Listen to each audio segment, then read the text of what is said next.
Us creatives love our color accurate monitors. If only we can bring them wherever we go. Wait a minute. So is this Viewsonic VP16 OLED a good companion for nomad creators? Should you spend the extra money or the effort to carry around a secondary display?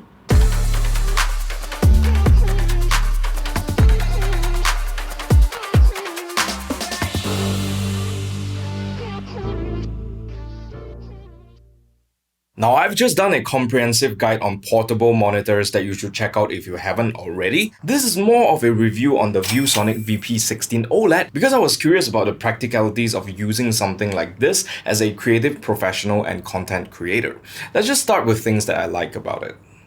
Nothing beats previewing your work on a contrasty, punchy 10-bit OLED screen. Viewsonic rated this monitor with a color gamut coverage of 100% DCI-P3, which is used in digital cinema, and 96% Adobe RGB. That is more relevant for photographers and also graphic designers that deal with prints. We did a test to verify those claims, and the VP16 OLED actually performs pretty close to that. This means that you'll have a color-accurate representation of your photo and video edit, illustrations, etc. when you're out and about. In fact, this monitor should outdo most laptops, bar the exception of higher-end ones, and also devices from the Fruit brand. I'm also a fan of this function over form, less is more, minimalist aesthetic that they went with. Masters in architecture. What am I doing here? I don't know. The frame and the back of the monitor is made from anodized aluminum in a satin finish, while the foldable stand is covered in a pretty robust textured plastic. Overall, the build quality is pretty solid. The hinges on the stand are smooth but firm, and they've even included tiny rubber feet on all four corners, so the monitor doesn't wobble much, as you can see.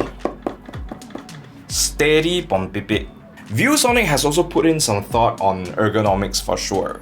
For instance, the stand is pretty adjustable, so you can view it standing up or sitting down. There's even a tripod mount that allows you to stick it on a light stand or tripod when you're using it in a studio, for instance. Very flexible. The included magnetically attached hood is pretty useful to block out any unwanted reflections, and I gotta say, it's pretty nice to have the OSD buttons at the front so you're not stuck, fiddling around at the back looking for the control nipple like with some monitors. Next, I gotta say that the I/O options are pretty nice. You get a micro HDMI with an included cable that converts it to full-size HDMI for your computer and cameras, as well as two USB-C ports for your phone or laptop. You also get a 3.5mm audio jack for your headphones. There are a few things that I need to clarify with USB-C ports on a portable monitor like this.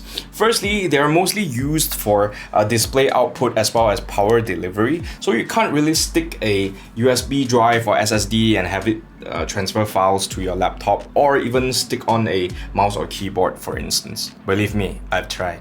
Also, not every phone supports video output via USB-C or display out mode. For instance, my Honor phone supports it, while a Samsung Flip 4, for instance, does not. Honestly, I found this monitor surprisingly useful as a content creator. It works very well as a larger field or studio monitor for shooting talking head videos with both my camera and phone, especially the phone because I'm no longer stuck using the front camera while shooting TikTok videos and reels, which is nice. As you can see, this is the most awesome TikTok setup you can ever do. I can use the back camera, so I don't rely on the front camera to see myself. It's already 2024, bro.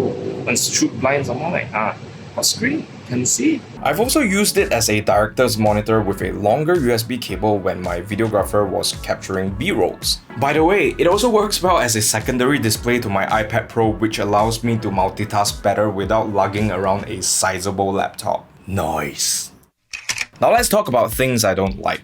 15.6 inches is larger than laptops in the category that I would consider to be super portable, which is 13 to 14 inches. This stand, while robust, is also chunkier than those portable screens with foldable covers / stands that pack smaller. But to be fair, this might not be such a deal breaker because most of us creators are gearheads who are also used to carrying around backpacks anyways. So yeah. My second nitpick with the VP16 OLED would be the screen brightness because it only goes up to 400 nits. I already told you I'm nitpicking lor. It's bright enough for most indoor users, but it will be a challenge to see outdoors unless you use the hood, which does restrict viewing angles. Also, if you use your monitor with the phone, the screen brightness is restricted to 20%, which is even dimmer. One more thing is that if you want to use this monitor with a camera, you'll have to find somewhere to plug it in or use a power bank with fast charging that allows you to crank the brightness all the way to 100%. To recap, here are the pros, and cons of the Viewsonic VP16 OLED.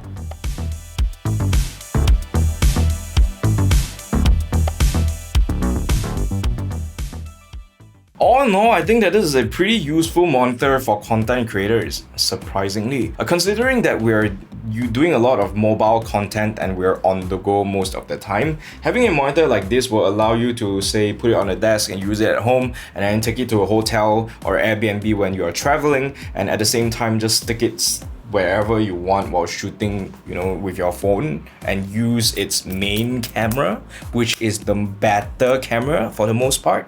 So yeah, quite useful. Of course, you can always go smaller, but it would not be as versatile when you want to do editing and also graphics design on it, because who wants to work on such a tiny screen? You wanna?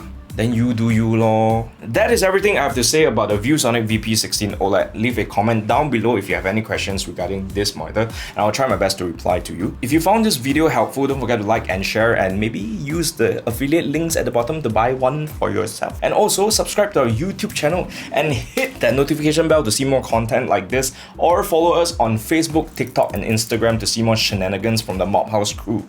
Again, my name is Bangsawan Shane, and I will see you in the next one.